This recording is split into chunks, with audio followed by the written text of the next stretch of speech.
Hey friends and family, so this is the first part of two parts where I wanted to get into my philosophy on heating and lighting for reptiles, more specifically for your snakes.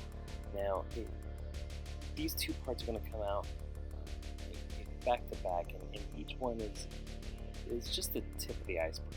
There's a lot more, and I'll put links in the description for some really good interviews you should check out, but I found this would be useful for beginners. So without further ado, let's get into it. But here's part one, and it is going to be all about lighting for your snakes. What's up, friends and family? Good morning if you're watching it in the morning. Good afternoon if you're watching it in the afternoon. My name is Stephen Lewis. This is Let's Talk Herbs. These are the patrons. Let's dive right into it. Today I want to talk about the full spectrum of the full electromagnetic spectrum for reptiles and how we can provide it, the different heating elements, the different lighting elements, just a breakdown of some of the common ones. There is a lot to choose from, and I'm not going to have all of them. So I wanted to just start with the electromagnetic spectrum, work our way across it. For those of you who don't know, I'm going to pop an image up on the screen of what that is. So it is this spectrum that basically measures the wavelengths of particles. Okay, and we know this as light and heat, but realistically all it is these are just little particles that move on wavelengths, and if it's a really narrow wavelength, that's working into the light and the UV spectrum. If it's a very broad wavelength, now we're talking about infrared heat in that way. So it starts from narrow to broad, and we'll go that route with you as well. So what I mean by that is we'll take the same path. We'll start with the most narrow. Now, there's a few bulbs you could purchase when you need UV light for your animals. The most common used is something like this. This is an Arcadia Shadedweller. It is a fluorescent bulb in the T5 high output frame. When they measure T5, they're measuring 1/8 of an inch. So the diameter of this is 5/8 of an inch. So a T8 bulb is a 1-inch diameter. A T12 bulb is 1.5 inches. That's 12/8. So it's it's 8/8 is 1, and 4/8 is half. So it's 1.5 inches. So that's all that is, measuring the diameter. The T5 is going to be your smallest. It's the newest technology. It's the highest output. This is a burned out bulb. You could see right there on that side, it's a little bit hazed out. So this is an old unit. This protector's a little bit wobbly, but this is a fantastic tool for snakes, lizards, anything. You want one of these. This is UV light fluorescent. This is going to cover a lot of UV light in the range of UVB and into the range of UVA. And the way it works, there's nothing special, nothing different about the light, the electricity or the power or anything about this unit that is any different from your regular fluorescent bulbs that you have inside your office at work, or in your home if you have fluorescent lighting in your kitchen or something like that. It's the exact same thing. The biggest difference is there's a coating painted essentially on the inside. And what happens is when the electricity goes through and ignites this gas on the inside, it's also igniting and reacting with the painting, the coating on the inside. And that reaction, it's going to shoot particles out in the spectrum of the A and B in the UV range. That's not visible light. It's also, just like every other fluorescent, it's going to shoot out a lot of particles in the range of visible light. So I'm not going to get into the numbers of it with you. It's good to know if you want to research. Look, it's widely available on the internet, but you don't need to memorize that stuff. You just need to know what ranges you're getting. And here we are in the UVB and UVA range. This is an amazing product that really is necessary for creating a lot of the radiation that comes from the sun. Okay. Of course, there's this little beauty too. And this is an LED bulb from VivTech, and VivTech is of course a affiliate sponsor. So follow the link inside the description and get 15% off your purchase. These are really cool. These are an LED UVB bulb. Now, the way LED units are programmed is they need to be programmed to emit light at a specific wavelength. And what these are is they have, you can see there's, it looks like at least 4, maybe 5 different diodes. So a couple of them are dialed in to pump out UVA light. One of them is dialed in to pump out UVB light. And the other 2 are dialed to pump out light in the natural spectrum. It's going to appear white. It's going to just add extra visible light to the snakes too, which I'll get into that as well. It's very necessary. A lot of people don't realize it, but this is a great little spotlight bulb. And the reason why I love this bulb so much is the UVA. And the more we're learning about light in the UVA spectrum, the more we're learning that this is something that reptiles need for their mental health as well. It's going to control appetite. It could potentially play a role in colors, but to me, the one giveaway, the one reason I use it is UVA is visible to reptiles and snakes. So I've noticed that when I switched over from the linear bulbs, like this one, to this, or use them in tandem, the snake would often choose to come out and look up at the light, or they would spot it from a distance and pay attention to it, or they'd go directly under it. And they really use this as a visual cue, which tells me that when they see the world in the full color that they need, that they respond to it. And it made me realize that something like this alone just isn't going to give them the visual looks that they need.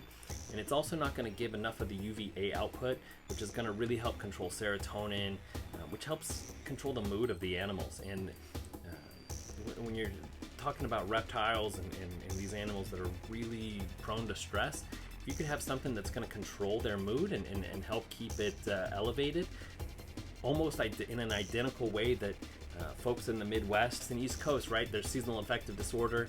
We have our SAD lamp, and these lamps, what they do is they blast bright light and UVA light, and you just sit it and you absorb it on your face, and it makes you feel better, just a little bit, right? It's not a magic pill, it's not Prozac. It does a little bit, but it goes a long way. And just having this UVA spotlight is huge. I think it's wildly important. Now, I do want to add too that if you're a member of the reptile lighting group, you've seen reports on these bulbs, and the report is do not use them. It's very dangerous. And I don't want to brush off anyone's concerns about the danger of bulbs or anything, right? Because when it comes to our captive animals, we need to be safe. The danger is UVB range, and which is why these are so important and so critical. The UVB range includes light that the body uses to, long story short, do the vitamin D3 cycle. It takes the calcium and allows our body to process it, use it for our muscles and for our bones.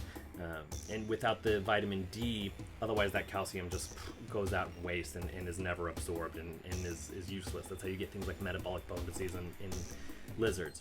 Snakes do get a small amount of vitamin D by eating whole prey, because the livers and the bones and the bone marrow and the brains of rodents are going to carry that D3 a lot more than the vitamins found inside of a superworm, for instance, inside of that a bearded dragon might eat. So something like that really loves the sun is going to need a ton of light to replicate that D3 cycle and really need it for their bone health. Snakes have been neglected and not been giving UV light because of how much vitamin D they get from their food. I think it's a grave injustice, and I think the more we're learning and the more folks on reptile lighting and advancing herpetological husbandry, the more they get the word out. Snakes definitely need UV light. Can they breed without it? Yeah. Can they live long, healthy lives without it? Yes.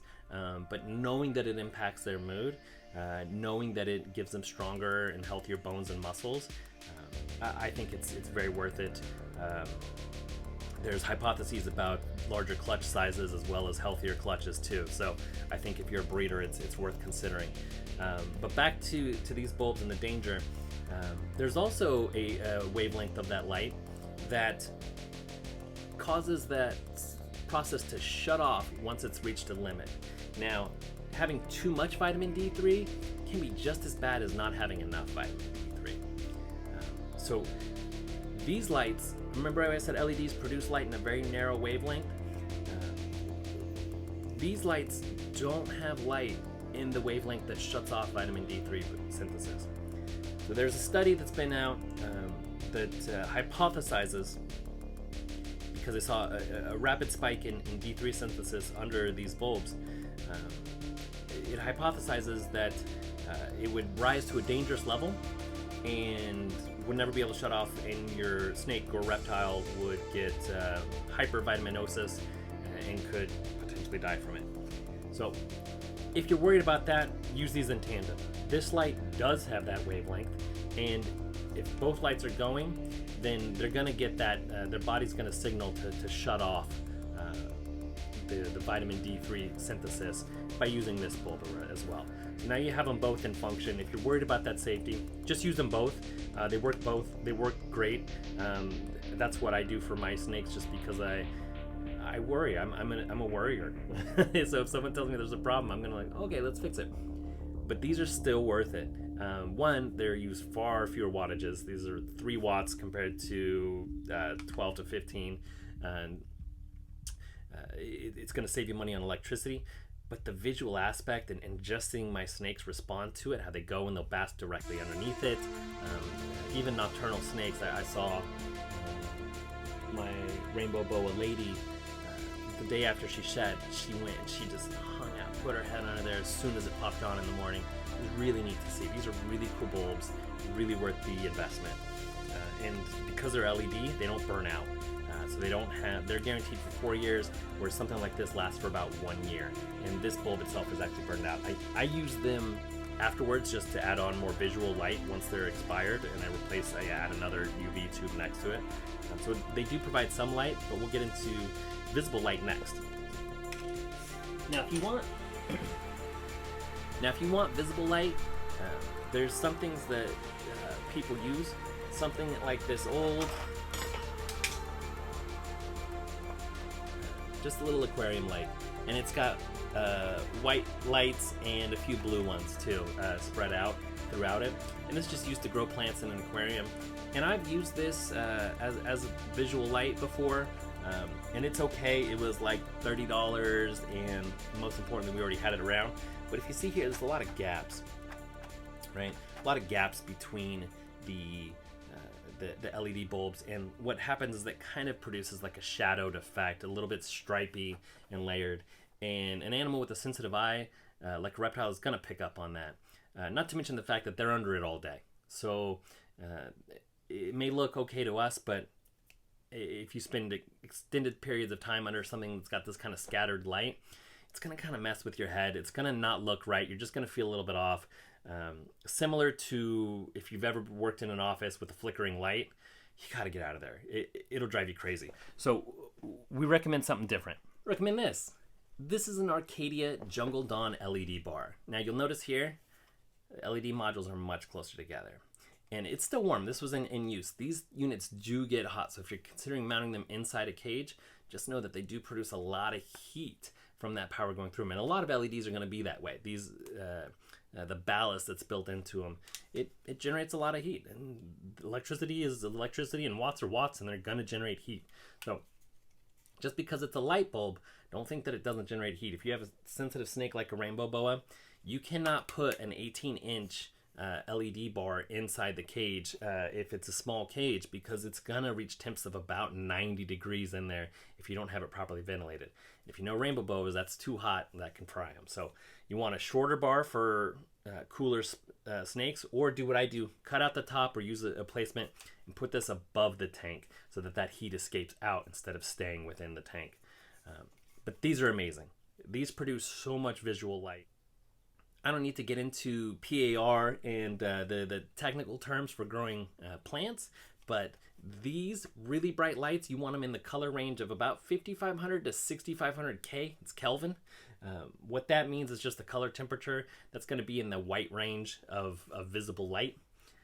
And it's what you get when you walk outside. It's going to be in the 5000 to 6500 Kelvin range, depending on what time of day it is and where you are in the world and cloud cover and that sort of thing. But this is going to put out bright, undiffused light. Your reptile will use it. Now, Something a lot of people don't realize about light, it's not just UV light that's beneficial. It's light in the visual spectrum, we're just starting to crack how beneficial it is.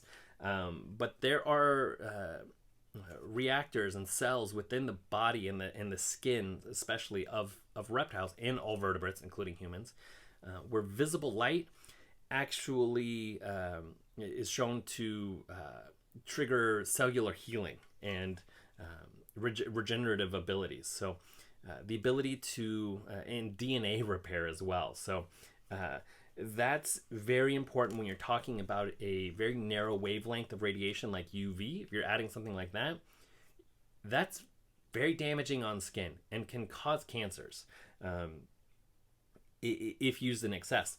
Stuff like this, remember how we talked about the UV spectrum needing to turn off the vitaminosis? This is kind of the same thing.